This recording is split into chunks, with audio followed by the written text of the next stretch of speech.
اور بسم اللہ الرحمن الرحیم۔ ابھی میں وہ پریس کانفرنس دیکھ رہا تھا D G S P R کی، وہ ٹویٹ کی شکل میں کچھ آیا سامنے کہ آرمی میں شدید غم و غصہ پایا جاتا ہے، ہم میرٹ کی بالادستی پہ یقین رکھتے ہیں جو ایک پرانا گھسا پٹا جملہ ہوتا ہے داروں کے ترجمانوں کے پاس۔ میں دو چیزیں یہاں پہ لازمی کہوں گا۔ جناب D G S P R صاحب، آپ پاکستان کی فوج بنیں،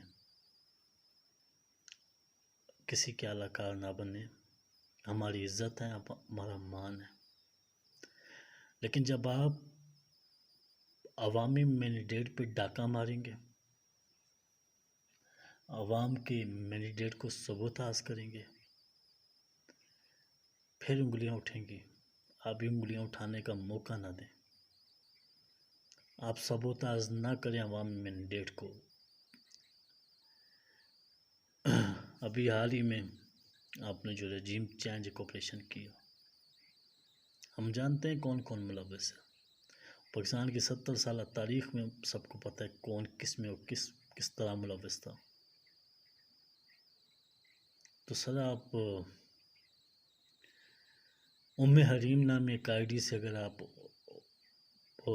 پوسٹیں شیئر کروائیں عمران خان کے خلاف، تو پھر ریئیکشن تو آنا ہے۔ اور 25 مئی کے زخم ہماری سینوں پہ لگے ہوئے ہیں، ہماری بہنوں بیٹیوں پر، ہماری ماؤں پر، ہمارے بچوں پر، جوانوں پر آپ کے سامنے تشدد ہوا۔ لاہور کا وہ ایک نوجوان آدمی اپنے کے سامنے راوی کے پل سے نیچے پھینکا گیا۔ میرے سر میں 30-31 اگست کی رات کی یادیں آج تک زندہ ہیں۔ تو ہمیں صرف اتنا پتہ ہے جو عمران خان سے ٹکر لیتا رہا ہے وہ ماضی بنتا گیا ہے، تو ماضی نہ بنے۔